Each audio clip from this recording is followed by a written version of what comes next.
प्यारे दर्शकों, आप सभी का हमारे चैनल में स्वागत है।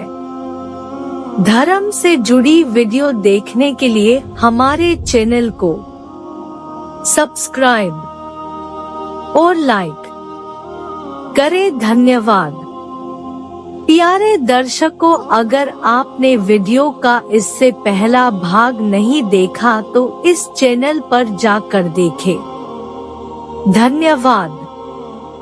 हम यह दुआ करते हैं कि प्यारे दर्शकों के ऊपर श्री हरि कृपा करे।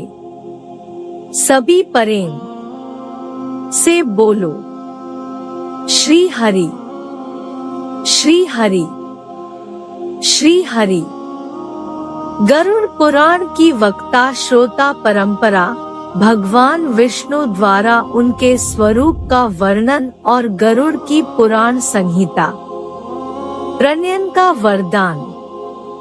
ऋषियों ने पुनः कहा, हे सूची महाराज, आपको महात्मा व्यास जी ने विष्णुथा से आश्रित इस श्रेष्ठ गरुड़ महापुराण को किस प्रकार सुनाया था, वह सब आप हमें विधिवत सुनाने की कृपा करें। सूची बोले, एक बार मुनियों के साथ मैं बद्रिकाश्रम गया था।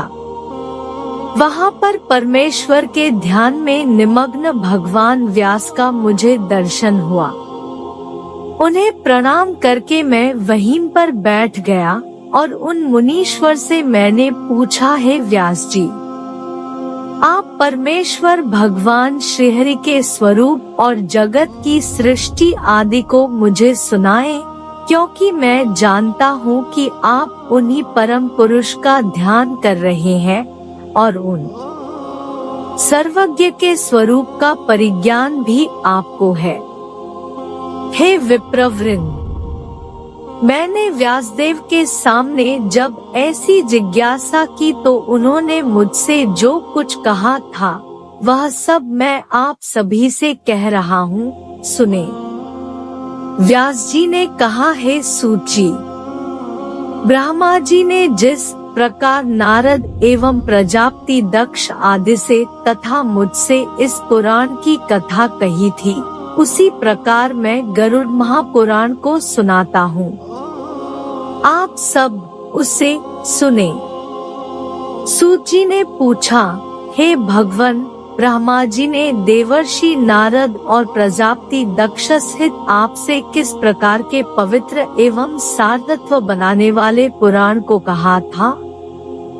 व्यास जी ने कहा, एक बार नारद, दक्ष तथा भृगु आदि ऋषियों के साथ मैं ब्रह्मलोक में विद्यमान श्री ब्रह्मा जी के पास गया और उन्हें प्रणाम कर मैंने प्रार्थना की कि हे प्रभु, आप हमें सारतत्व बताने की कृपा करें। ब्रह्मा जी बोले, यह गरुड़ महापुराण अन्य सभी शास्त्रों का सारभूत है। प्राचीन काल में भगवान विष्णु ने अन्य देवताओं सहित रुद्रदेव, शिव और मुझसे जिस प्रकार इसे कहा था, उसी प्रकार मैं भी इसका वर्णन आपसे कर रहा हूँ। व्यास जी ने कहा, भगवान श्रीहरि ने अन्य देवताओं के साथ इस गरुड़ महापुराण, जो सार और महान अर्थ की व्याख्या करता है, रुद्र को कैसे सुनाया? हे ब्राह्मण, तुम उसे बता दो। ब्रह्मा जी बोले, एक बार इंद्रादि देवताओं के साथ मैं कैलाश पर्वत पर पहुंच गया। वहाँ मैंने देखा कि रुद्रदेव शंकर परम तत्व के ध्यान में निमग्न है। मैंने प्रणाम करके उनसे पूछा, हे सदाशिव, आप किस देव का ध्यान कर रहे हैं? मैं तो आपसे अतिरिक्त अन्य किसी देवता को नहीं जानता हूँ। इन सभी देवताओं के साथ उस परम सारतत्व को जानने की मेरी इच्छा है। आता आप उसका वर्णन करें। श्री रुद्र जी ने ब्रह्मा से कहा, मैं उन भगवान विष्णु का ध्यान करता हूँ जो सभी फलों के दाता, सर्वव्यापी सर्वव्यापी, सर्वोच्च आत्मा और सभी के भगवान है, जो सभी जीवों के हृदय में स्थित है। हे पिता, उसी विष्णु की पूजा करने के लिए मैं शरीर में भस्म और सिर पर जटा धारण करता हूँ और व्रत में संलग्न रहता हूँ। मैं भगवान श्री हरि का ध्यान करता हूँ, सर्वोच्च भगवान जो सर्वव्यापी, विजयी, अद्वैत, निराकार और कमलनाभि है, जो हंस के रूप में शुद्ध और पवित्र है। हम सभी को उनके पास जाना चाहिए और इस सार श्री विष्णु के बारे में पूछना चाहिए, जिसमें सारा ब्रह्मांड निवास करता है। प्रलय काल में जिसमें सारा संसार प्रवेश करता है, मैं सब प्रकार से उन्हीं का आश्रय लेकर उनका ध्यान करता हूँ, जिसमें सत्व, रजस और तमस एक धागे में लिपटे हुए रत्नों की तरह मौजूद हैं, जिनकी 1000 आँखें, 1000 पैर, 1000 जांघें और सबसे अच्छा चेहरा है, जो सूक्ष्म से सूक्ष्म, स्थूल से स्थूल, गुरु से भारी और सबके बीच पूजनीय है। उपासक और सर्वश्रेष्ठ में सर्वश्रेष्ठ, जिन्हें सत्य और सत्य कर्म का परम सत्य कहा गया है, जो पुराणों में पुराण पुरुष है और द्विजों में ब्राह्मण है, जो प्रलय काल में संकर्षण कहलाते हैं। मैं उनकी पूजा करता हूँ, परम उपासक। देवता, यक्ष, दैत्य और नाग जिनकी पूजा करते हैं, सत्य और असत्य से परे, ऋत, सत्य रूप, एकाक्षर, प्रणवरूप, परब्रह्म, जिनमें सारे लोग उसी तरह छोटे छोटे झिलमिलाते हैं।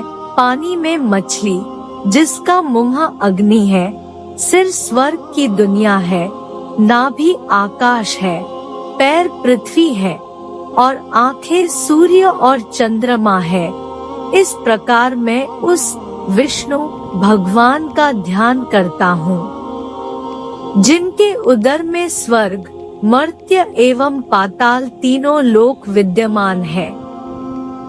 समस्त दिशाएं जिनकी भुजाएं हैं, पवन जिनका उच्छ्वास है, मेघमालाओं का समूह जिनका केशपुंज है, नदियां ही जिनके सभी अंगों की संधिया है और चारों समुद्र जिनकी कुक्षी है, जो कालातीत है, यज्ञ एवं सत असत से परे है, जो जगत के आदि कारण तथा स्वयं अनादि है। ऐसे उन नारायण का मैं चिंतन करता हूँ, जिसका मन चंद्रमा उत्पन्न करता है, जिसकी आंखें सूर्य उत्पन्न करती हैं और जिसका मुंह अग्नि उत्पन्न करता है, जिनके पैर पृथ्वी उत्पन्न करते हैं, जिनके कान दिशाएं उत्पन्न करते हैं और जिनके सिर से स्वर्ग उत्पन्न होता है। हुई है जिन परमेश्वर से सर्ग, प्रतिसर्ग, वंश, मनवंतर तथा वंशानुचरित प्रवर्तित हुआ है, उन देव की मैं आराधना करता हूँ। परम सार तत्व का ज्ञान प्राप्त करने के लिए हम सभी को उन्हीं की शरण में जाना चाहिए। ब्रह्मा जी ने कहा है, व्यास जी, प्राचीन काल में रुद्र के द्वारा ऐसा कहे जाने पर श्वेतद्वीप में निवास करने वाले भगवान विष्णु को प्रणाम करके उनकी स्तुति कर उस परम तत्व के सार को सुनने की इच्छा से देवगणों के साथ मैं भी वहीं पर स्थित हो गया। तदंतर हमारे मध्य अवस्थित रुद्र ने उन परम सार तत्व स्वरूप विष्णु को प्रणाम करके यह जिज्ञासा करते हुए कहा है, देवेश्वर, हे हरे, आप हम सबको यह बताएं कि कौन देवाधिदेव है और कौन ईश्वर है, कौन ध्येय तथा कौन पूज्य है, किन व्रतों से वे परम तत्व संतुष्ट होते हैं। किन धर्मों के द्वारा, किन नियमों से अथवा किस धार्मिक पूजा से और किस आचरण से वे प्रसन्न होते हैं? उन ईश्वर का वह स्वरूप कैसा है? किन देव के द्वारा इस जगत की सृष्टि हुई है और कौन इस जगत का पालन करते हैं? वे किन किन अवतारों को धारण करते हैं? प्रलय काल में यह विश्व किन देव में लीन होता है? सर्ग, प्रतिसर्ग, वंश तथा मनवंतर किन देव से प्रवर्तित होते हैं और यह सब दृश्यमान जगत किन देव में प्रतिष्ठित है? हे हरे, इन सभी विषयों के साथ अन्य जो भी सार तत्व है उन्हें बताएं और इसके साथ ही परमेश्वर के महात्म्य तथा ध्यान योग के विषय में भी बताने की कृपा करें।